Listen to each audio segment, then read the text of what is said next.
Good morning everyone.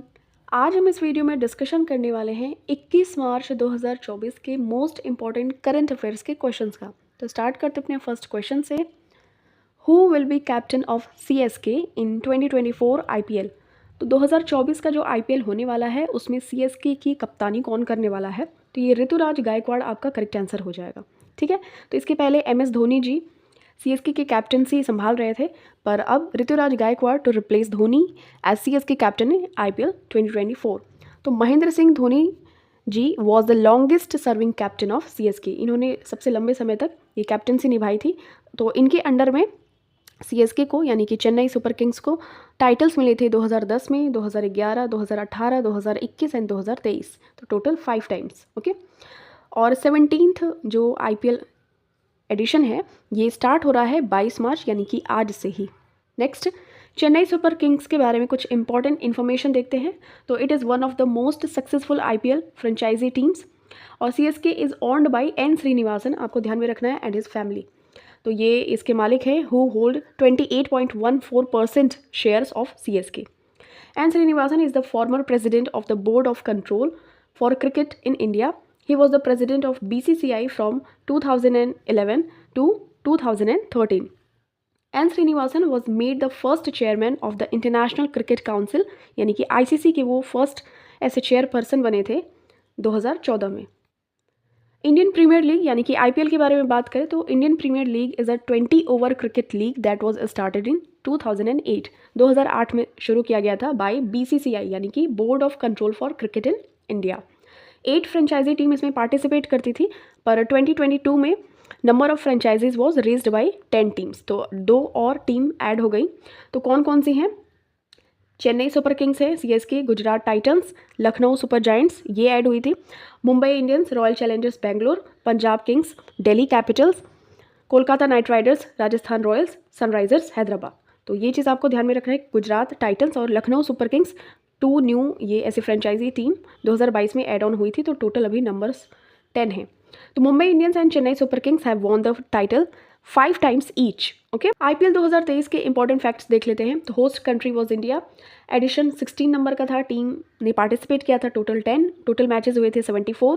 Final match हुआ था Narendra Modi stadium Ahmedabad Gujarat में।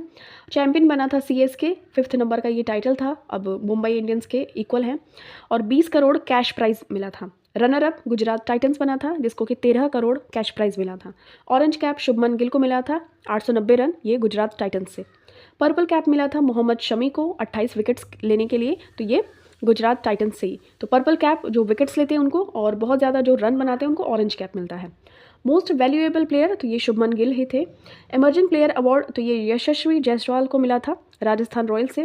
प्लेयर ऑफ द मैच ये फाइनल ये डेवॉन कॉनवे सीएसके के बने थे, और स्पॉन्सरशिप था Tata IPL 2023। Where was the 4th Shanghai cooperation organisation startup forum organised? इसका जो करेक्ट आंसर हो जाएगा न्यू दिल्ली। 4था शंघाई सहयोग संगठन स्टार्टअप फोरम न्यू दिल्ली में आयोजित किया गया। ध्यान में रखिएगा, इसमें रिप्रेजेंटेटिव्स आए थे फ्रॉम ऑल एससीओ मेंबर्स। जो एससीओ कंट्रीज़ हैं उनके जितने भी मेंबर्स हैं उन्होंने अटेंड किया था इसको। ध्यान में रखिएगा, इसको स्टैब्लिश किया गया था 2001 में और इंडिया ने इसको ज्वाइन किया था एससीओ को 2017 में। और ये फोकस करता है पॉलिटिकल, इकोनॉमिक और इंटरनेशनल सिक्योरिटी और जो भी डिफेंस मैटर्स होते हैं उन पे बातचीत को। अब समिट्स एंड कॉन्फ्रेंस या इवेंट्स हुए थे उनका हम रिविजन कर लेते हैं जो उनकी थीम वगैरह थी। तो 15th नंबर का ब्रिक्स समिट हुआ था साउथ अफ्रीका में, और थीम थी BRICS and Africa partnership for mutually accelerated growth, sustainable development and inclusive multilateralism. 16th number का ब्रिक्स समिट हुआ था कजान यानी कि रशिया में हुआ था। थीम थी strengthening of multilateralism for the purposes of just global development and security. 18th number का G20 समिट हुआ था न्यू दिल्ली में। Theme of India's G20 presidency was वसुधैव कुटुंबकम, और we can say one earth one family one future. 42nd number का ASEAN summit हुआ था इंडोनेशिया में, और थीम थी ASEAN affairs epicentre of growth. G20 summit 2024 में होने वाला है ब्राज़ील में, ध्यान में रखना है। 78th नंबर के जो यूएन के जनरल असेंबली ये न्यूयॉर्क सिटी यूएसए में, और थीम थी rebuilding trust and igniting global solidarity, accelerating action on the 2030 agenda and its sustainable development goals towards peace, prosperity, progress and sustainability for all. World climate summit यानी कि COP28 ये हुआ था Dubai में। Okay, next, with whom has the Indian Council of Agricultural Research signed an agreement for new technology in the agricultural sector? तो भारतीय कृषि अनुसंधान परिषद ने कृषि क्षेत्र में नई तकनीक के लिए धानुका एग्रीटेक लिमिटेड के साथ में साझा किया है या पार्टनरशिप की है। ये जो MOU साइन किए गए हैं between Indian council of agricultural research ICAR और धानुका एग्रीटेक लिमिटेड, तो इसका ऑब्जेक्टिव है utilise expertise of both institutions for delivering new technology to farmers. तो नई नई टेक्नोलॉजी जो इजाद की जा रही हैं उनको फार्मर्स को देना ताकि उनकी जो खेती वगैरह है वो और इजीली आसानी से हो जाए। तो धानुका एग्रीटेक के साथ में ICAR ने एक मेमोरेंडम साइन किया है। ठीक है, चलिए, ये किस लिए है? तो इन्हांस करने के लिए एग्रीकल्चरल प्रैक्टिसेस एंड प्रोडक्टिविटी। अब MOU एंड एग्रीमेंट्स का रिवीजन कर लेते हैं। Who has recently been appointed as the new director general of police of West Bengal? तो जो पश्चिम बंगाल के नए पुलिस महानिदेशक के रूप में नियुक्त किया गया है वो है संजय मुखर्जी। ध्यान में रखिएगा, by election commission of India ये न्यू डायरेक्टर जनरल बने हैं ऑफ पुलिस यानी कि DGP बने हैं वेस्ट बंगाल के। और Sanjay Mukherjee is a 1989 batch IPS officer. ध्यान में रखिएगा कि विश्व भारती यूनिवर्सिटी है, ये फर्स्ट ऐसी लिविंग हेरिटेज यूनिवर्सिटी बनने जा रही है वर्ल्ड की। Kolkata will get India's first under water metro. Next, who has taken charge as the president of Indian steel association? तो भारतीय इस्पात संघ के अध्यक्ष के रूप में नवीन जिंदल जी ने कार्यभार संभाला है। ध्यान में रखिएगा, और इन्होंने रिप्लेस किया है दिलीप ओमन को according to ISA statement. ISA that stands for Indian steel Association. Indian origin Leo Varadkar was the prime minister of which country who recently resigned? तो भारतीय मूल के लियो वाराडकर थे, इन्होंने अपने प्रधानमंत्री के पद से हाल ही में इस्तीफा लिया है। तो वो आयरलैंड से बिलोंग करते थे। ठीक है, आयरलैंड के प्रधानमंत्री थे, ये इंडियन origin थे, इन्होंने रिज़ाइन कर दिया है। और ध्यान में रखिएगा कि Varadkar made history in 2017 as Ireland's first openly gay prime minister. ये गे हैं।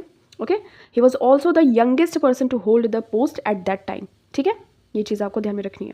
अब आयरलैंड के बारे में बात करें तो यूरोप का जो एकदम वेस्टर्न मोस्ट एज है वहाँ पे आता है आयरलैंड। ओके, नदर्न आयरलैंड और रिपब्लिक ऑफ आयरलैंड, ये चीज़ आपको ध्यान में रखनी है। और it is the continent second largest island after great Britain. तो यूरोप का जो ग्रेट ब्रिटेन है उसके बाद में सेकेंड लार्जेस्ट आइलैंड है आयरलैंड। गवर्नमेंट है कॉन्स्टिट्यूशनल डेमोक्रेसी, कैपिटल है डबलिन, यहाँ पे लिखा हुआ है डबलिन। करेंसी है यूरो और लैंग्वेजेस यहाँ बोले जाते हैं इंग्लिश एंड गैलिक।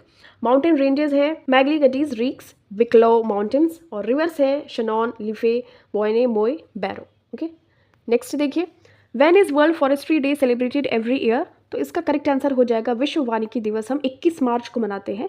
ध्यान में रखिएगा, तो world forestry day celebrated annually on 21 मार्च।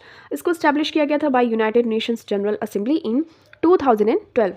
इसका एम है highlight importance of forest and trees globally, forest and innovations, new solutions for a better world.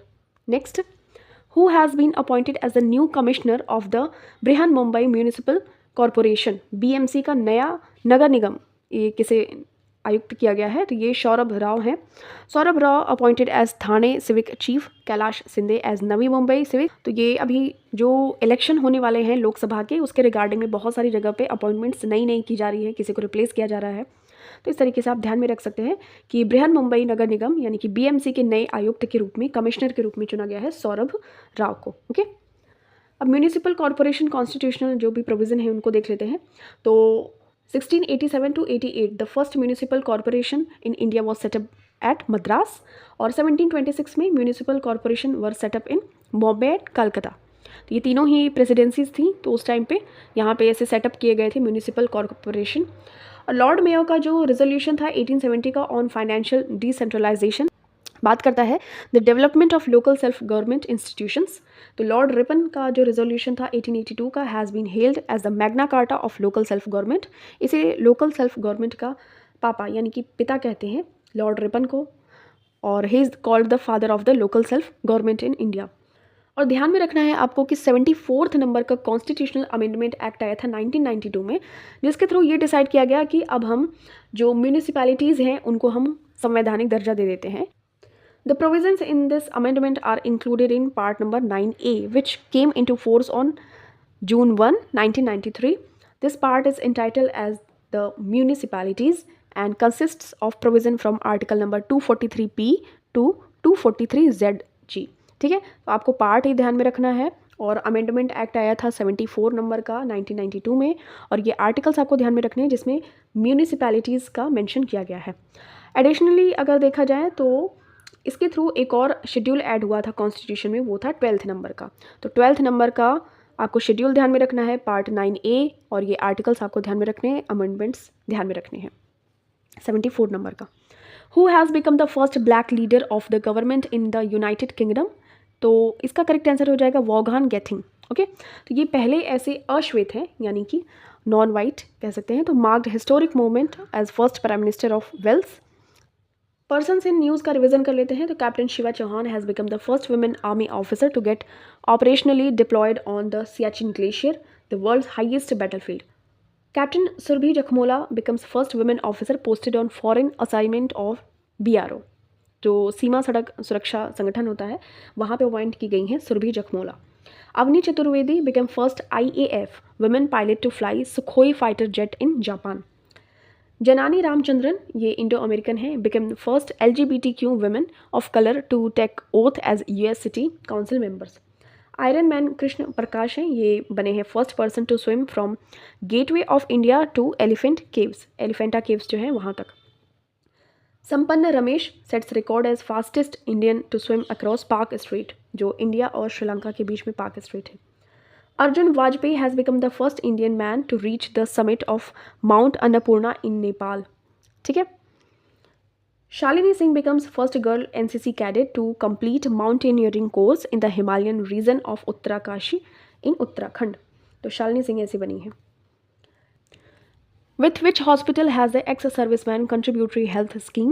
Ministry of Defence signed a memorandum of agreement for providing health services to ex-servicemen। तो किस अस्पताल के साथ पूर्व सैनिक अंशदायी स्वास्थ्य योजना, रक्षा मंत्रालय ने पूर्व सैनिकों को स्वास्थ्य सेवाएं प्रदान करने के एक समझौता ज्ञापन पर हस्ताक्षर किया है, जो एम्स रायपुर है। ठीक है, तो वहाँ पे ये चीज़ का समझौता किया गया है, free health care for ex serviceman and families. तो ये बहुत अच्छा इनिशिएटिव है।